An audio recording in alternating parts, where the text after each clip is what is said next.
Hello दोस्तों, मैं हूं आरती और आप सभी का स्वागत करती हूं हमारी क्लास में गुरु को चैनल पर। आई होप आप अच्छे से पढ़ रहे होंगे। अगर आप हमें डेली फॉलो कर रहे हैं, हमारे चैनल पर डेली विजिट करते हैं, तो आपको पता होगा मैं आती हूं और लेकर आती हूं मोस्ट इंपॉर्टेंट टॉपिक्स।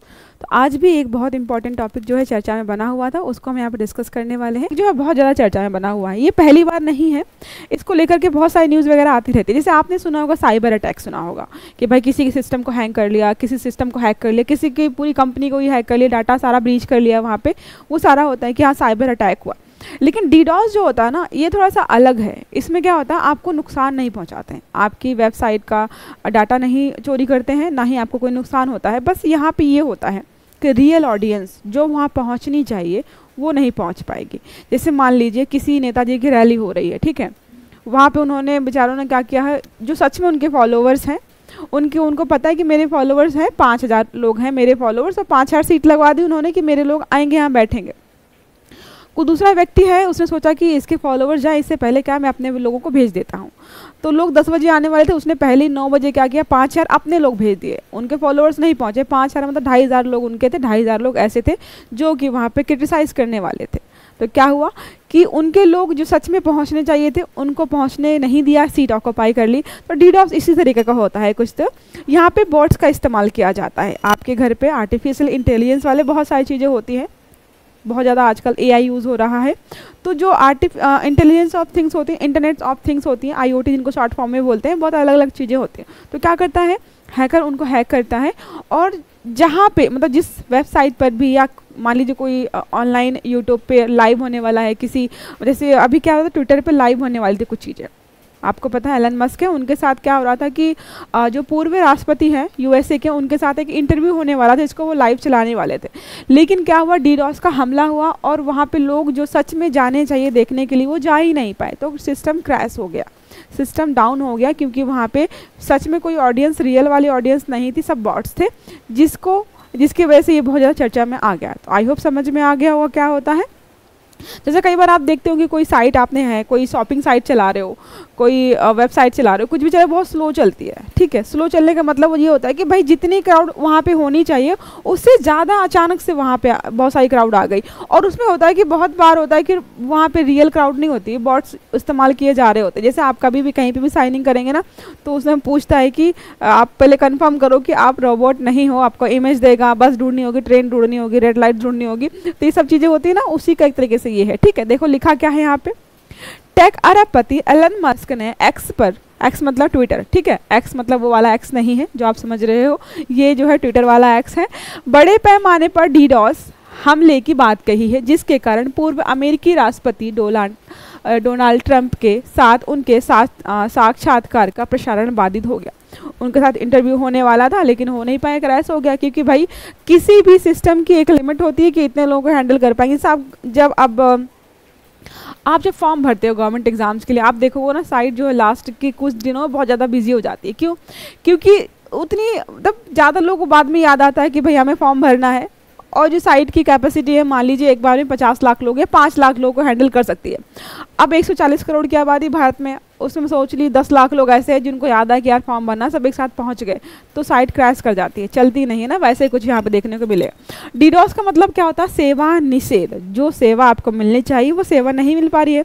आप फॉर्म भरना चाह रहे, फॉर्म नहीं भर पा रहे, और शॉपिंग करने गए थे किसी साइट पर, ऑफर चला तो पता चला जितनी क्राउड वो संभाल नहीं सकता है, वो वहाँ पे पहुँच गए। तो क्या हो गया, सेवा निषेध, मतलब सेवा वहाँ पे रुक गई। तो लिखा है, डीडॉस हमला किसी लक्षित सर्वर, सेवा या नेटवर्क के सामान्य ट्रैफिक को बाधित करने का दुर्भावनापूर्ण प्रयास है। ये नेचुरली नहीं होता है, ये क्या होता है, कोई जानबूझ करके करता है, ठीक है, जिसके तहत लक्ष्य या उसके आसपास के बुनियादी ढांचे को इंटरनेट ट्रैफिक की बाढ़ से प्रभावित किया जाता है। तो क्या करते हैं, यहाँ बाढ़ आ जाती है, लोगों की यूजर्स की बाढ़ आ जाती है, जिसकी वजह से वो सिस्टम क्रैश हो जाता है, वो काम नहीं कर पाता है, ठीक है। इसमें आपका डाटा चोरी नहीं हो रहा है, ना ही आपको मतलब वैसा कोई नुकसान नहीं कराया जा रहा। बस ये है कि जो आपको सच में जानना चाहे, जो आपसे कनेक्ट करना चाहते, जो सच में वहाँ पे होने चाहिए थे लोग आपके बेनिफिट के लिए, वो लोग वहाँ पे नहीं है, बस फालतू की वहाँ पे भीड़ इकट्ठा हो गई है। उपयोगकर्ताओं को ऑनलाइन सेवाओं और साइटों तक पहुँचने पर रोकना एक साइबर अपराध है। इसको भी साइबर अपराध में ही माना गया है अगर कोई व्यक्ति ऐसे हैकिंग वगैरह करके किसी साइट पर जाने से आपको रोक रहा है। देखो क्या हुआ, 50 लाख लोग जो है वहाँ पर पहुँच गए, ठीक है। अब आपको सच में ज़रूरत है उस साइट पर जाने की, लेकिन आप नहीं जा पा रहे हो, वो साइट क्रैश कर गई है, लेकिन वहाँ पे सच में कोई यूज़र्स नहीं है, किसी ने हैक करके वहाँ पे डीडॉस का इस्तेमाल किया गया है।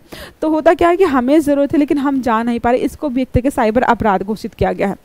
अन्य प्रकार के साइबर हमलों के विपरीत यहाँ पे देखो डिफरेंस क्या है, अलग अलग जो साइबर अपराध होते हैं और डीडॉस के बीच डिफरेंस क्या है, क्या अलग है इसमें। डीडॉस हमले आपकी सुरक्षा परिधि को भंग करने का प्रयास नहीं करते हैं। मतलब क्या है, जैसे एक्स पर मतलब ट्विटर पर जब मीटिंग होने वाले थे तो ट्विटर का डेटा क्या है, वहाँ पे क्या चीज़ें हैं, उसको वहाँ पे उसने जो सिक्योरिटी सिस्टम है उसको तोड़ा नहीं है, वो बाहर से ही काम कर रहा है, बाहर से ही क्राउड लेकर के आया, ठीक है। तो यहाँ पे आपके सिक्योरिटी सिस्टम को नहीं तोड़ा जा रहा है, बल्कि डीडॉस हमले का उद्देश्य है आपके वेबसाइट और सर्वर को वैध उपयोगकर्ताओं के लिए अनुपलब्ध या उनकी जो है पहुंच को बाधित करना। मतलब क्या, जो वैध उपयोगकर्ता आपकी साइट पर आके सच में आपके बिजनेस को बढ़ाते, सच में आपके लिए बेनिफिशियल होने वाले थे, वो पहुंच नहीं पा रहे हैं क्योंकि भीड़ जो है ज़्यादा हो गई है, ठीक है। डीडॉस का उपयोग अन्य दुर्भावनापूर्ण गतिविधियों को रोकने के लिए भी किया जा सकता है तथा लक्ष्य की सुरक्षा परिधि को भंग करके सुरक्षा उपकरणों को नष्ट करने के लिए भी किया जा सकता है। तो ऐसा बिल्कुल भी नहीं है कि इसका इस्तेमाल जो है आपकी सिक्योरिटी जो काम करती है आपके सिस्टम पे, सर्वर पे, उसको तोड़ने के लिए नहीं कर सकते, बिल्कुल भी, मतलब बिल्कुल कर सकते हैं, इसका इस्तेमाल करते हैं कई बार यहाँ पे। लेकिन अभी जो हम डीडॉस का हमला पढ़ रहे हैं, यहाँ पे जो ट्विटर में जो मीटिंग होने वाली थी उसकी वजह से यहाँ पे चर्चा में आया है, ठीक है। तो यहाँ पे ये याद रखिएगा कि इसका इस्तेमाल कहाँ पे किया जाता है। जैसे मान लीजिए क्या होता है, हैकर है ये, इसने बॉट्स को हैक किया। IoT इंटरनेट ऑफ थिंग्स बहुत सारी अलग अलग होती हैं, उनका एक IP एड्रेस होता है, इंटरनेट कनेक्शन होता है, वो बहुत अच्छे से काम करती हैं, ठीक है। उनको हैक करके क्या करता है, उनका सर्वर का इस्तेमाल करके उनके इंटरनेट का इस्तेमाल करके, जैसे आपके घर पे 5 लैपटॉप्स हैं, ठीक है, या 5 जो कंप्यूटर्स लगे हुए हैं, आप तो इस्तेमाल नहीं कर रहे हो, तो वहाँ पे क्या करेगा वो जो हैकर है, वो उनको हैक करेगा और उन बॉट्स का इस्तेमाल करके या उन पे लॉगिन करेगा अपने माध्यम से और वो साइट पर चला जाएगा। आप इस्तेमाल नहीं कर रहे हो, उसका कोई यूज़ नहीं हो रहा, बट क्या है, हैक करके इस्तेमाल गलत तरीके से किया जा रहा है। देखो यहाँ पे यही किया जा रहा है, विक्टिम्स यहाँ पे ये अलग अलग है। अब देखो क्या लिखा है कि हमला कैसे किया जाता है। इमेज है, एक हैकर है, बॉट्स को इसने हैक किया, बॉट्स का इस्तेमाल करके साइट पर गया, जिसे बेचारे विक्टिम्स यहाँ पे परेशान हो गए। देखो क्या लिखा है, डॉस हमले इंटरनेट से जुड़ी मशीनों के नेटवर्क पर किए जाते हैं, कभी भी ऑफलाइन सर्वर्स पर इस्तेमाल नहीं होगा। तो ऑफलाइन वाले बच जाते हैं, यहाँ पे उन पे डॉस हमला नहीं होगा। कभी क्वेश्चन पूछ दे आपसे कि कभी कोई गवर्नमेंट ऑफिस है, वहाँ पे जो है सारी चीज़ें ऑफलाइन माध्यम में हो रही, इंटरनेट का इस्तेमाल नहीं किया जा रहा है, तो क्या वहाँ पे डीडॉस का हमला हो सकता है? तो बिल्कुल भी नहीं होगा, ठीक है। इन नेटवर्कों में कंप्यूटर और अन्य डिवाइस जैसे IoT इंटरनेट ऑफ थिंग्स, आप जिसको बोलते हैं IoT इंटरनेट ऑफ थिंग्स, ऐसी चीज़ें जो इंटरनेट के माध्यम से काम करती हैं शामिल होते हैं, जो मैलवेयर से संक्रमित होते हैं, जिससे उन्हें हमलावर द्वारा दूर से नियंत्रित किया जा सकता है। जाहिर सी बात है, कोई भी चीज़ ऐसी है जो इंटरनेट के माध्यम से चले, जैसे मेरा ये फ़ोन है, ये इंटरनेट के माध्यम से काम करता है, तो अगर हैकर चाहे तो इसको हैक कर सकता है। मैं कभी ना कोई ऐसी चीज़ इस्तेमाल करूँगी, या फ़ोन पे कोई लिंक आया, या गूगल पे गई, या इंस्टाग्राम पे कहीं पे कोई ऐसा लिंक आया जिस पर क्लिक किया, मेरे फ़ोन में मालवेयर आ गया, उसके माध्यम से हैकर जो है मेरा फ़ोन इस्तेमाल कर सकता है या हैक करके इस काम के लिए इस्तेमाल कर सकता है। तो जितने भी IoT वाली चीज़ें हैं उनका इस्तेमाल यहाँ पर हैकर द्वारा किया जाता है। एक बार बॉटनेट स्थापित हो जाने पर हमलावर प्रत्येक बॉट को दूरस्थ निर्देश भेजकर हमला करने में सक्षम हो जाता है। एक बार जिसको हैक करके बॉट स्थापित कर देता है, उसको फिर वो हर बार यूज़ कर सकता है।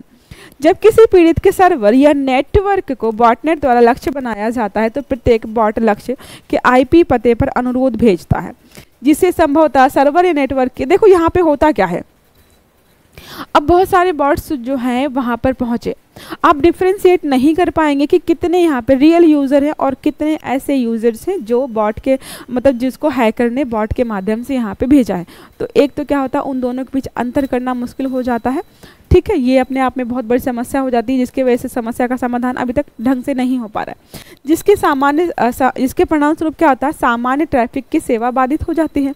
नॉर्मल लोग, जैसे मान लीजिए फ्लिपकार्ट और अमेजॉन के बीच झगड़ा हो गया, या मान लीजिए उनके बीच कंपटीशन चल रहा है, तो फ्लिपकार्ट ने क्या किया कि एक हैकर को बोला कि ऐसा करो, तुम सेल आने वाली है दिवाली की, और मतलब अमेज़ॉन की साइट पर जो है तुमको मतलब हमला करना है, DDoS वाला हमला करना है, आप तो इतने पैसे देंगे। होगा क्या, पता चला दोनों की साइट्स पर 12 बजे सेल आने वाली थी और जो है फ्लिपकार्ट्स ने जो पैसे दिए हैं, DDoS का हमला हो गया अमेज़ॉन पर, तो जो है साइट जो है अमेज़ॉन की क्रैश कर गई। काम ही नहीं कि लोग परचेज़ नहीं कर पाए, उनको लगा कि आउट ऑफ स्टॉक चीज़ें जा रही हैं, तो इससे नुकसान हो गया अमेज़ॉन को। लेकिन लोग जो है सारा क्राउड कहाँ चला गया, फ्लिपकार्ट पे, कि भाई अमेज़ॉन की साइट तो चल ही नहीं रही, ऑफर यहाँ पे भी है, ऑफर फ्लिपकार्ट में भी, अगर अमेज़ॉन में ऐसे अटके रहे तो फ्लिपकार्ट की सेल भी चली जाएगी। तो लोग ने जाकर वहाँ से खरीद लिया। तो क्या किया उसने, अपना बेनिफिट कराने के लिए वहाँ पे क्राउड बढ़ा दिया। लोगों को लगा यहाँ से सारी चीज़ें आउट ऑफ स्टॉक हो गई, यहाँ ज़्यादा क्राउड है, साइट चल नहीं रही है। तो इस तरीके से क्या होता है, नुकसान किया जाता है। ठीक है, ये सारा हो गया। देखो यहाँ पे लिखा है, चूंकि अब यहाँ पे मैंने आपको बताया कि आप डिफ्रेंशिएट क्यों नहीं कर पाएंगे, क्योंकि हर हर एक बॉट का जो एक IP एड्रेस होता है और एक इंटरनेट कनेक्शन होता है। देखो लिखा है, प्रत्येक बॉट एक वैध इंटरनेट डिवाइस है, इसलिए आक्रमणकारी ट्रैफिक को सामान्य ट्रैफिक से अलग करना कठिन हो जाता है। अब जो है क्या, जो भी बॉट्स यूज होते हैं उनका एक IP एड्रेस होता है, वो इंटरनेट के माध्यम से काम कर रहे होते हैं। तो जो साइट होती है उसको लगता है कि हाँ भाई इसका IP एड्रेस भी है, इंटरनेट का यूज़ भी कर रहा है, तो ये ठीक है, इसमें कोई लफड़ा नहीं, मतलब कुछ भी गड़बड़ नहीं है। लेकिन गड़बड़ होता है और उसके माध्यम साइट्स क्रैश होती है। तो आई होप समझ में आ गया होगा DDoS का हमला क्या होता है। DDoS का हमला क्या होता है, इस तरीके से रियल क्राउड को या फिर सच में जो यूजर्स उस साइट तक पहुंचना चाहते हैं उनको पहुंचने से बाधित करना या उनको रोकना, और बिना बात के उस साइट पे इतना ज़्यादा क्राउड इकट्ठा कर देना कि वो साइट क्या हो, क्रैश हो जाएगी, डाउन हो जाएगी, चलना बंद कर देगी। तो ये समझ में आ गया होगा, जितना भी इस टॉपिक में हो सकता था मैंने सारा बता दिया है आपको। अगर वीडियो अच्छा लगा तो प्लीज़ लाइक करिएगा, चैनल को सब्सक्राइब करिएगा और आने वाले सारे वीडियोज़ आपको टाइम से मिले इसके लिए बेल आइकन जरूर दबाइए।